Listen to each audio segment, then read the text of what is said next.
Hi, this is Arista Alana here in Hollywood, California for the Season 7 premiere of So You Think You Can Dance. Let's hear what the judges had to say. What are you looking forward to specifically for the season? You know what? My whole thing is always when I was a little girl, I was sent off to ballet classes, and I wasn't very good, so I didn't go very long. And then I was always taken to the ballet, and I'd maybe go and see the Nutcracker at Christmas or do something like that. But by doing this show, there are these perfect moments that happen when the right dancer is paired with the right choreographer, hair, makeup, music. And it doesn't happen all the time, but sometimes when it does, it's really, really special, and it makes the hairs on your arms stand on end, and it gives you chills. And it just goes to show that dance and choreography are also pieces of art that can actually physically move you. And when those moments happen on the show, they're divine.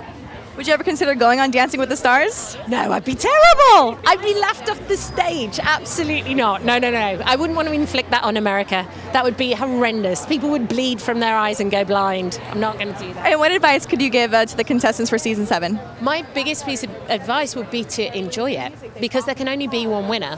Whereas if you turn around and you enjoy it and you take everything that you can possibly take from the experience, it's a life experience then. And they'll have these friends forever, and you know, I think just really, you know that expression where it's like smell the flowers, take a moment, smell the flowers, enjoy it. That would be my advice. Mia's honest opinion, and it's just that, it's an opinion, you know, it's not the Bible of dance, it's just an opinion, you know.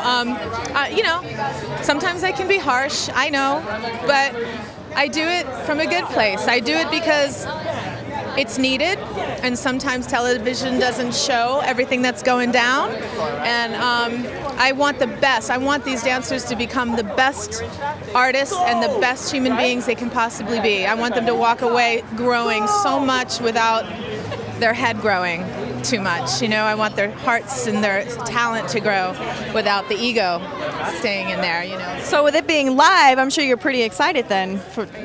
I am. It's a little risky, especially with my mouth, because I'm very New York sometimes, and I'm always F this and F this, right? So I'm always like, Nigel's like, you can't say that. And I was like, okay, fuck that. It's just like, it's very that. So I have to like really, I have to watch my mouth, because New Yorkers do that, right? Have you ever been compared to Simon Cowell? No.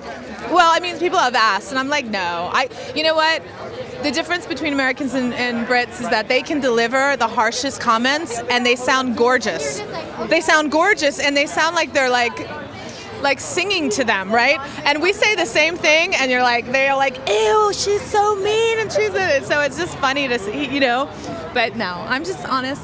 I think the changes really should help us get to know the dancers better. I think it's really important that we start to care for them and find out who they are. Otherwise, you're just voting for the choreography, and it would be a choreographer's show. This has got to be about the people. We always say it's the favorite dancer. The judges will always help out, because, you know, it's always going to be America's favorite, because America will keep them away from the judges.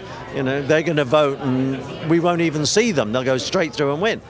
But if they come near us, then of course we have the opportunity of cutting them. In a way, how do you judge? You know, what do you exactly look for that's important to you? You know, because judging, it could be, oh, the hand wasn't straight, or, you know. You're obviously looking at the technical side of it, but also that X factor, as Simon Cowell calls it, the charisma, the stage presence. It's in the eyes, it's the magnetism that draws you into them. And that's, you know, whatever you do, even at home, at a dinner party, whether you're an actor or a singer or a dancer, it is that piece of magic that reaches out through the camera and just pulls you towards. The scariest change for me is live, that we're live for everything. So nothing's edited out. I imagine that's scary for Mr. Lithgow as well.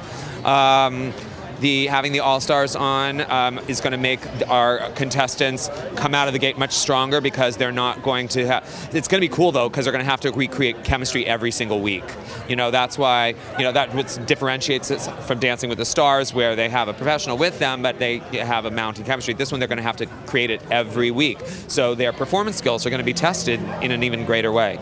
And then me and Mia and Nigel up there is going to be something. Excited to work with the All-Stars coupled with the new contestants. I mean, it's like entering into a brand new house, you know?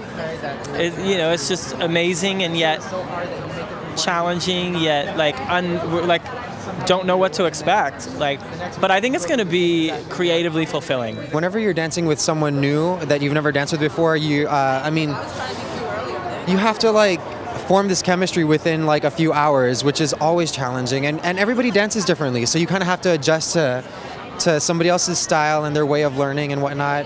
But that's part of the challenge of the show, and that's why I came back, was to kick my butt, you know? Like I wanted the show to kick my butt again, which it did last time, and hopefully like I'll grow again and learn more, so. And what advice could you give to the contestants coming on season 7? I would tell them that even when it gets hard, you can get through it. Like there's always a way to get through it, and when you think that you can't go on anymore, like you can. There's always like a little ounce of you that's gonna get you through it, and when you look back, you're just gonna have all this experience, and you're gonna be so proud of yourself for getting through it. Do a dance move. 1, 2, 3, 5, 6, 7, 8.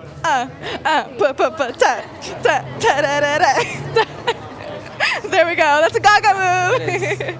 Thank you so much for watching, and be sure to learn my dance moves.